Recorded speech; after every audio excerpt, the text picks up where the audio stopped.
Cuán firme cimiento se ha dado a la fe. A través de la Biblia, un análisis de la Biblia libro por libro que le ayudará a crecer espiritualmente. Estos estudios fueron diseñados por el Dr. J. Vernon McGee. Acompáñenos en este fascinante recorrido a través de la Biblia. La palabra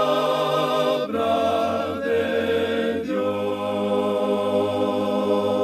Terminamos la semana pasada estudiando cómo se completó el templo y cómo se introdujo el arca del tabernáculo. Hoy veremos que este es el lugar de descanso permanente para el arca y también aprenderemos por qué no se debe mover otra vez. Ahora vamos a encomendar este tiempo al Señor. Padre Celestial, gracias por tu palabra que nos acerca y nos llena de tu sabiduría y conocimiento. Te pedimos que al ir al mundo hoy, más personas rindan sus corazones y sus vidas a Jesús. En su nombre oramos. Amén.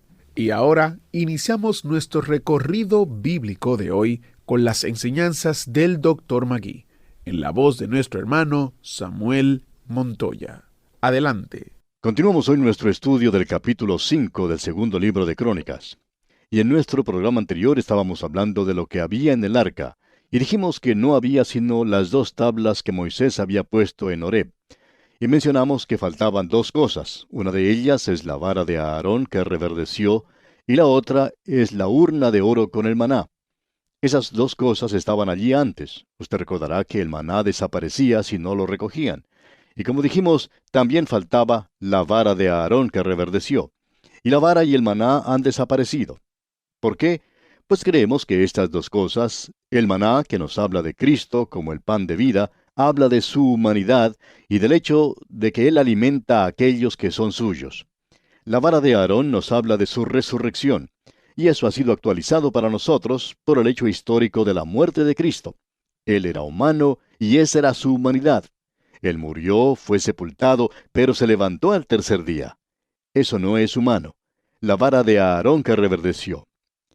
Continuamos ahora con el versículo 11 de este capítulo 5 del segundo libro de Crónicas y leemos: Y cuando los sacerdotes salieron del santuario, porque todos los sacerdotes que se hallaron habían sido santificados y no guardaban sus turnos, para esta ocasión especial de la dedicación, se hicieron presentes todos los sacerdotes. También vemos que todos los cantores y los que tocaban trompeta estaban allí presentes. Leemos luego en el versículo 13, cuando sonaban pues las trompetas, y cantaban todos a una, para alabar y dar gracias a Jehová, y a medida que alzaban la voz con trompetas y címbalos y otros instrumentos de música, y alababan a Jehová diciendo, porque Él es bueno, porque su misericordia es para siempre, entonces la casa se llenó de una nube, la casa de Jehová. Y llegamos ahora al capítulo 6 de este segundo libro de Crónicas. Salomón va a hacer una gran oración dedicatoria, pero también va a dar un sermón antes de esa oración. Este es un tremendo mensaje, y quisiéramos que usted, amigo oyente, escuche lo que dicen los primeros 4 versículos. Leamos pues los primeros 4 versículos de este capítulo 6 del segundo libro de Crónicas. Entonces dijo Salomón: Jehová ha dicho que él habitaría en la oscuridad. Yo pues he edificado una casa de morada para ti, y una habitación en que mores para siempre. Y volviendo el rey su rostro, bendijo a toda la congregación de Israel, y toda la congregación de Israel estaba en pie. Y él dijo: Bendito sea Jehová, Dios de Israel, quien con su mano ha cumplido lo que prometió con su boca a David mi padre, diciendo. Ahora, todo esto hace referencia a David. Él es el responsable por la edificación del templo. Y leemos en los versículos 5 y 6, Desde el día que saqué a mi pueblo de la tierra de Egipto, ninguna ciudad he elegido de todas las tribus de Israel para edificar casa donde estuviese mi nombre, ni he escogido varón que fuese príncipe sobre mi pueblo Israel. Mas a Jerusalén he elegido para que en ella esté mi nombre, y a David he elegido para que esté sobre mi pueblo Israel. Esta es la voluntad soberana de Dios. Dios ha elegido a Jerusalén para ser el centro y la capital de esta tierra. Y así lo será algún día. Él la eligió como el lugar donde edificar el templo. Y Él eligió a David para ser el rey y a uno de su linaje. Esta es la voluntad arbitraria y absoluta de Dios al hacer su elección. Ahora permítanos ser francos, amigo oyente, y hablar con claridad. No hubiéramos elegido a Jerusalén nosotros. Francamente, creemos que el lugar más hermoso de toda esa región se encuentra en Samaria, donde vivían Acab y Jezabel, en la cumbre de una hermosa montaña. No tienen nada a su alrededor que moleste la contemplación del paisaje. Mucha gente tiene por costumbre edificar en las laderas de las montañas, y tienen una hermosa vista del valle, pero no pueden mirar en todas las direcciones. Pero en Samaria, uno puede mirar a cualquier parte, en cualquier dirección. Si usted mira al occidente, puede ver el mar Mediterráneo. Si mira hacia el oriente, puede observar el valle del Jordán y el mar de Galilea. Cuando dirige su mirada hacia el sur, pues puede ver a Jerusalén. Y cuando mira hacia el norte, contempla el monte Hermón. Allí sí que puede tener una hermosa vista, amigo oyente. Y quizá yo hubiera elegido ese lugar. Pero, ¿sabe usted una cosa? Dios nunca pidió mi opinión. Esa es la voluntad soberana de Dios. Por eso dice aquí en el versículo 6, «Mas a Jerusalén he elegido para que en ella esté mi nombre, y a David he elegido para que esté sobre mi pueblo Israel». Eso es algo que debemos reconocer. Dios tiene su voluntad para usted y para mí. En realidad creemos que Dios tiene para aquel que es su hijo un lugar donde vivir. Él tiene para usted una casa donde vivir. Él tiene todas esas cosas. El problema para usted y para mí también es estar en la voluntad de Dios. Usted y yo podemos ponernos a discutir sobre la libre voluntad y la elección, sobre la gracia soberana de Dios y la soberanía de Dios, todo lo que quisiéramos. Pero eso no nos lleva a ningún lado. Creemos que es una manera inútil de perder el tiempo en discusiones como esa. Permítanos compartir con usted algo que es de mucha ayuda, es decir, para mí y para usted también, para que nos coloquemos en un lugar. Y permítanos ser un poco más específicos, para que nos coloquemos en el lugar marcado con una X por Dios para usted y para mí. Y cuando usted y yo, amigo oyente, podamos colocarnos en ese punto exacto, entonces estaremos en el lugar apropiado para nosotros. Eso es lo que tiene importancia. Dios eligió a Jerusalén, y Dios eligió a este hombre David. Ahora leemos aquí en el versículo 7 de este capítulo 6 del segundo libro de Crónicas, «Y David mi padre tuvo en su corazón edificar casa al nombre de Jehová, Dios de Israel». Todo lo que Salomón está diciendo aquí es sencillamente, he hecho todo lo que David quería que se hiciera. Yo simplemente llevé a cabo los deseos y la voluntad de David al edificar esto. Y ahora note usted lo que dice en el versículo 11 en referencia con el templo. «Y en ella he puesto el arca, en la cual está el pacto de Jehová que celebró con los hijos de Israel». Eso es lo que se debe destacar en este pasaje. Aquí tenemos esa hermosa oración de dedicación de Salomón, y podemos leer en los versículos 12 y 13 ahora, «Se puso luego Salomón delante del altar de Jehová, en presencia de toda la congregación de Israel, y extendió sus manos. Porque Salomón había hecho un estrado de bronce de 5 codos de largo, de 5 codos de ancho, y de altura de 3 codos, y lo había puesto en medio del atrio, y se puso sobre él, se arrodilló delante de toda la congregación de Israel, y extendió sus manos al cielo y dijo». Ahora siempre se ha presentado argumentos en cuanto a la posición apropiada de una persona cuando está orando. ¿Debe usted arrodillarse, pararse, inclinar simplemente su rostro? ¿Qué es lo que uno debe hacer? Bueno, aquí se nos dice que Salomón se arrodilló. Si usted está buscando una postura, por cierto que no hay nada malo con esta. Notemos ahora lo que él hace, porque esta es una gran oración de acción de gracias. Leamos los versículos 14 y 15 ahora. «Jehová, Dios de Israel, no hay Dios semejante a ti en el cielo ni en la tierra, que guardas el pacto y la misericordia con tus siervos, que caminan delante de ti de todo su corazón, que has guardado a tu siervo David mi padre lo que le prometiste. Tú lo dijiste con tu boca, y con tu mano lo has cumplido, como se ve en este día». Él llega a dar gracias a Dios porque Él es el Creador y porque Él ha hecho algo. Él entró en el corazón y en la vida de Salomón. Él había hecho lo mismo con David y también había entrado en el corazón de la nación. Lo que mucha gente necesita en nuestros días, amigo oyente, es una experiencia con Dios. Por alguna razón se quedan satisfechos con mantener a Dios por allá, a cierta distancia, tenerlo cerca, pero no demasiado cerca y decir, sí, soy creyente, y cosas por el estilo. Pero, ¿por qué no allegarnos directamente a Él, amigo oyente? Lléguese a Él, acuda a Él de una manera decidida, definitiva. Acuda a Él en una relación verdadera. Bien, y luego vemos lo que Salomón dice en su oración aquí en el versículo 18. «Mas, ¿es verdad que Dios habitará con el hombre en la tierra?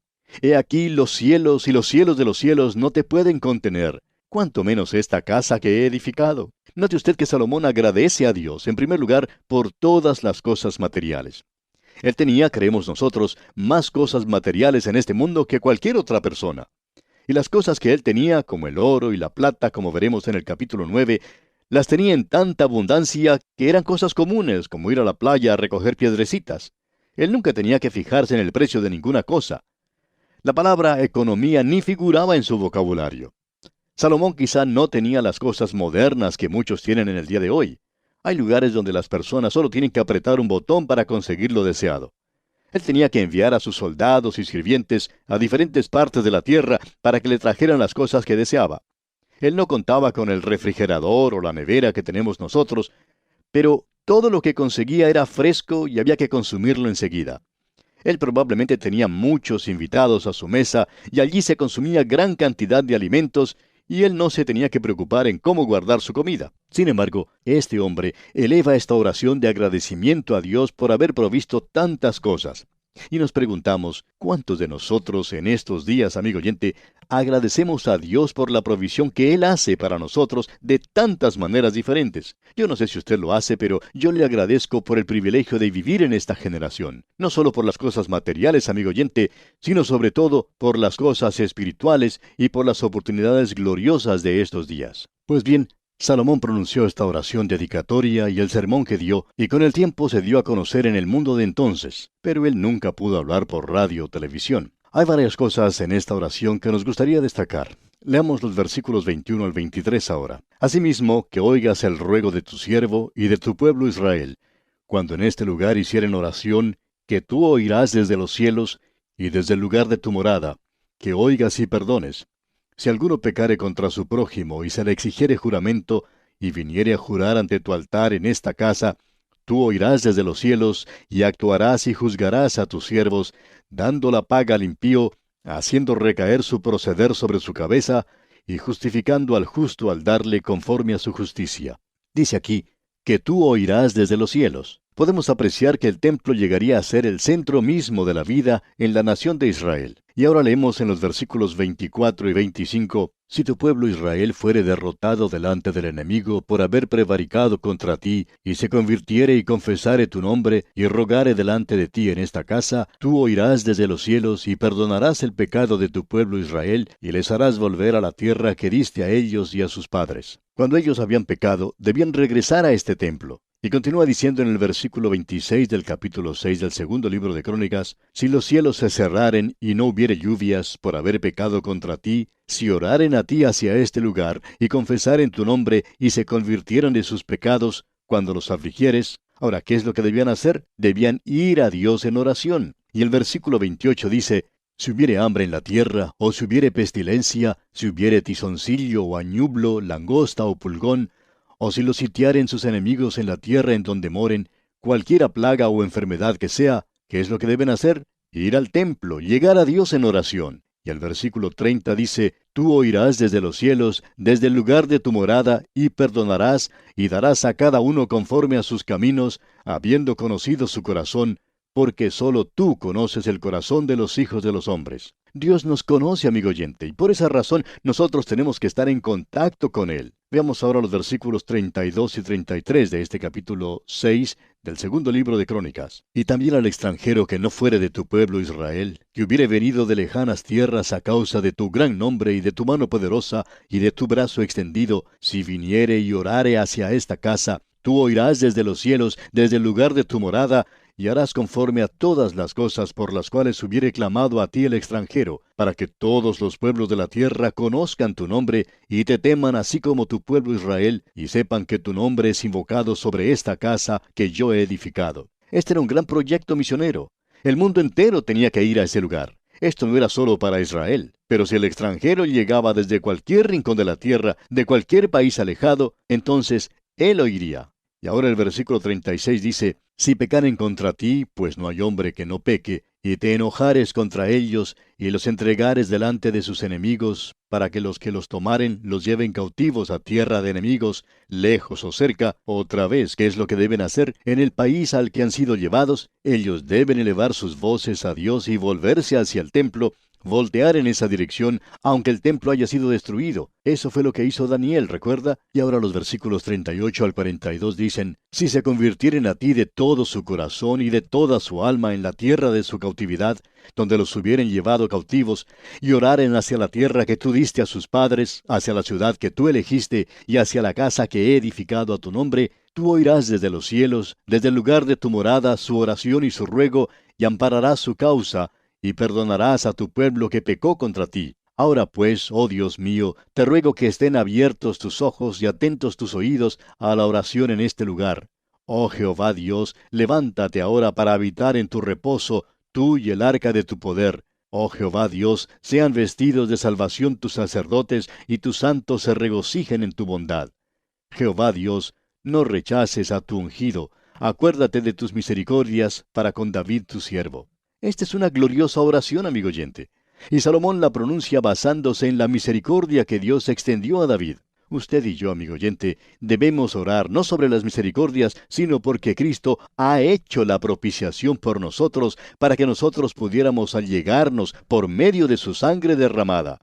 Tenemos misericordia en estos días, y Él ha hecho paz para nosotros por medio de la sangre de la cruz, y está listo para darnos esa misericordia. Y con esto llegamos al final de la oración de Salomón. Vamos a ver que la gloria del Señor llenará la casa como lo hizo en el tabernáculo. Aunque desplegaba muchas riquezas y adornos, en muchas maneras era inferior al tabernáculo. Pero Dios en su misericordia lo acepta y bendice a la gente. Por un período de tiempo Él los bendijo. Cuando concluyamos esta parte, veremos el fin del reino de Salomón. Y en realidad lo que Dios enfatizará es su tremenda labor misionera. Salomón fue un gran misionero. La gente llegaba de todas partes de la tierra para escuchar de su sabiduría, que era sabiduría espiritual que Dios le había concedido. No creemos que él mostró mucho sentido en otras direcciones, pero eso lo veremos más adelante. Llegamos ahora al capítulo 7 de este segundo libro de Crónicas. Estamos observando el reino de Salomón, y gran parte del reino de Salomón, como ya hemos apreciado, tiene que ver con la edificación del templo en la ciudad de Jerusalén. De todos los capítulos de este segundo libro de Crónicas, 9 de ellos, por lo menos, son dedicados a la construcción y a la dedicación del templo. Ahora, en el capítulo 7, vemos la aceptación de Dios del templo. Pudimos ver en el capítulo 6 que Salomón predicó un sermón, y de eso ya hemos hablado. Luego acabamos de ver la gran oración dedicatoria de Salomón en el templo. Y ahora llegamos a la respuesta de Dios a todo esto. Leamos el primer versículo de este capítulo 7 del segundo libro de Crónicas. Cuando Salomón acabó de orar, descendió fuego de los cielos y consumió el holocausto y las víctimas, y la gloria de Jehová llenó la casa. Esto es lo que ocurrió, recuerda usted, cuando Moisés construyó el tabernáculo en el desierto. Él lo preparó, y luego la gloria de Dios llenó el tabernáculo. Ahora, aquí Dios acepta el templo. Como hemos dicho, hubo cierto deterioro, eso por lo menos creemos nosotros, y luego vemos que el fuego de los cielos consume el sacrificio. Quiere decir esto que el juicio de Dios ha caído sobre el pecado. Todo eso señalando hacia la venida de Cristo. Y en base a eso, Él acepta el templo. No lo acepta porque es hermoso, aunque en realidad lo era. Tampoco lo aceptó porque demostrara un gran desembolso de riquezas, aun cuando eso también era cierto. Él lo aceptó por la razón fundamental de que está señalando hacia Cristo Jesús. Y es su sacrificio realmente lo que lo hace aceptable ante Dios. Y por tanto, Dios lo recibe. Y dice aquí el versículo 1, y la gloria del Señor llenó la casa. Esta gente pudo apreciar visiblemente la presencia de Dios. Hemos visto ya en nuestro estudio de la epístola del apóstol Pablo a los romanos que Pablo hace la pregunta, ¿quiénes son los israelitas? Y luego él da 8 clases de identificaciones. Una de ellas era que ellos habían tenido la gloria. Ningún otro pueblo ha tenido la presencia visible de Dios, excepto ellos. Y ahora leemos en los versículos 2 y 3 de este capítulo 7 del segundo libro de Crónicas, y no podían entrar los sacerdotes en la casa de Jehová, porque la gloria de Jehová había llenado la casa de Jehová. Cuando vieron todos los hijos de Israel descender el fuego y la gloria de Jehová sobre la casa, se postraron sobre sus rostros en el pavimento, y adoraron, y alabaron a Jehová, diciendo, porque Él es bueno, y su misericordia es para siempre. Esa es una expresión, amigo oyente, que espero llegue a formar parte de su vocabulario, que usted pueda decir de vez en cuando, porque Él es bueno, y su misericordia es para siempre. Usted recordará que el salmista dijo, alabad a Jehová porque Él es bueno, porque para siempre es su misericordia. Díganlo los redimidos de Jehová. Amigo oyente, si usted y yo no somos creyentes que hablamos, no habrá alguien que lo haga en nuestro lugar. No hay ninguna persona envuelta en la política, ninguna en las capitales de nuestros países o aún en las gobernaciones o alcaldías que se vayan a detener a decir Dios es bueno. Lo que ellos dicen es simplemente que ellos son grandes personas y todo lo que su partido está haciendo por su propio país. Y eso quiere decir a propósito que todos los partidos de estos días no están haciendo mucho tampoco. Pero nosotros volvemos a lo que se nos dice aquí, porque Él es bueno, díganlo los redimidos de Jehová. Eso fue en la dedicación del templo. Dios lo ha aceptado. Ahora en los versículos 4 y 5 de este capítulo 7 tenemos la siguiente declaración. Leamos estos dos versículos. Entonces el rey y todo el pueblo sacrificaron víctimas delante de Jehová. Y ofreció el rey Salomón en sacrificio 22,000 bueyes y 120,000 ovejas, y así dedicaron la casa de Dios, el rey y todo el pueblo. Los escépticos han criticado duramente la declaración que acabamos de leer. Ellos dicen primeramente que esta fue una ofrenda y un sacrificio extravagante. Esa es la primera crítica de ellos. Luego, en segundo lugar, dicen que hubiera sido imposible físicamente el haber ofrecido tantos sacrificios en el altar. Pero permítanos decirle, amigo oyente, que esa es la clase de crítica que uno escucha. Y en tercer lugar, dicen que eso era algo que no era necesario, que no tenían que haber matado tantos animales. La Sociedad Protectora de Animales, estamos seguros, protestaría contra esto. Bien, entonces, miremos eso por un momento a la luz de la palabra de Dios y con la ayuda de lo que conocemos en el día de hoy. En primer lugar, tenemos que aclarar que todos esos animales no fueron sacrificados todos al mismo tiempo en un solo altar.